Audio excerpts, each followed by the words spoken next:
On to Section 1, Mockery in the Source Text, and what the document actually records. Let's start our textual investigation right here. The document does not hide from offensive speech at all. It openly records that Prophet Muhammad, the message, and even God were mocked by contemporaries.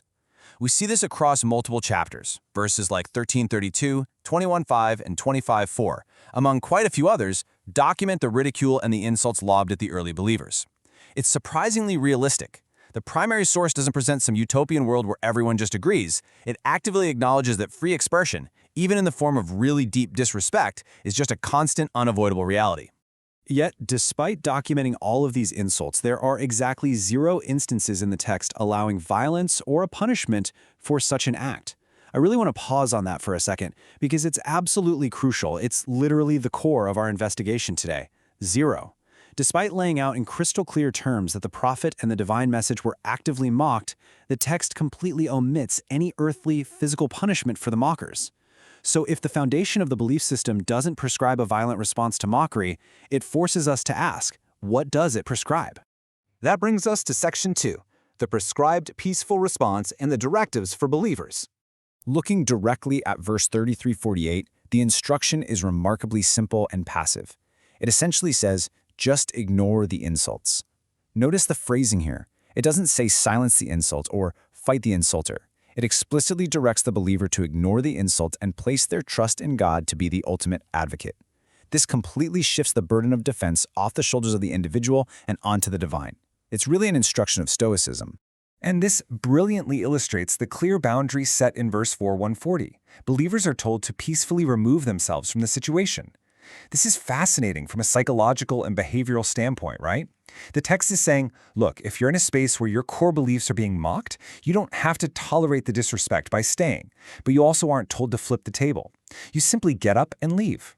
And notice that caveat at the end, until they move on to a different narrative. It implies that the relationship isn't permanently severed. You're just opting out of that specific offensive conversation. Verse 73:10 reinforces this exact same theme. It prioritizes patience and a polite, good-mannered departure from the conflict. I mean, it's one thing to walk away. It's entirely another to walk away in a good manner.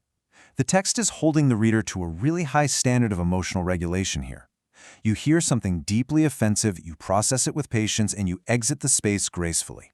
When we synthesize verses like 4:140 and 28:55, it genuinely reads like a clear, step-by-step behavioral guide for de-escalation without any physical conflict.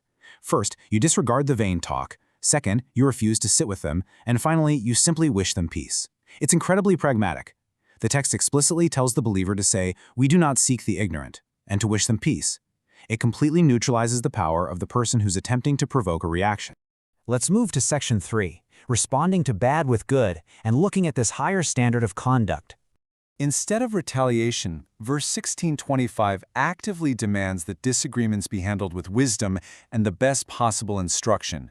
The word argue is right there in the primary text, so it anticipates intellectual friction. It fully expects debate, but the parameter for that debate is strictly defined. Do it in a way that is best. That means utilizing logic, patience, and good instruction rather than devolving into shouting matches or physical intimidation. Now, this concept from verse 41:34 is absolutely fascinating. The text states unequivocally that the good response and the bad response are not equal. It actually commands the reader to resort to the one which is better. And what is the promised outcome of this extreme emotional discipline? It proposes that the person who used to be your bitter enemy might just become your closest friend. Talk about a radical shift. The text is treating kindness and extreme restraint not just as a moral duty, but as a highly effective, practical tool for social cohesion. Across multiple verses, the text meticulously constructs a framework focused entirely on pardoning, wisdom, and walking away from ignorance. From demonstrating patient conviction to listening to the best of what is said to simply pardoning and leaving the ignorant alone.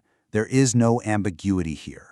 The textual framework for handling ideological conflict is exclusively nonviolent. Now let's zoom out to Section 4, applying the text today to modern controversies. When we look at global incidents, like the various cartoon controversies, an impartial reading of the text shows that violent reactions actually directly contradict the source material. This is where the rubber really meets the road. We all remember the tragic and explosive global events surrounding cartoons that mock the Prophet Muhammad. But based strictly on the primary text we've outlined today, reacting to those cartoons with violence isn't just unsupported by the Quran, it actively violates its clear directives to ignore insults, depart in a good manner, and take to pardoning. The data shows that the violent actions taken in these controversies are completely divorced from the foundational text. I want to leave you with this final thought to take away. If such a massive public misconception exists here, what other global tensions might simply be a failure to read the original documents? We've seen today how looking at the raw data completely shatters the popular narrative about free speech and this particular text. It really makes you wonder how much of our global anxiety is fueled by a giant game of ideological telephone rather than an accurate understanding of the source material. Always check the primary sources. Thanks so much for joining me for this explainer.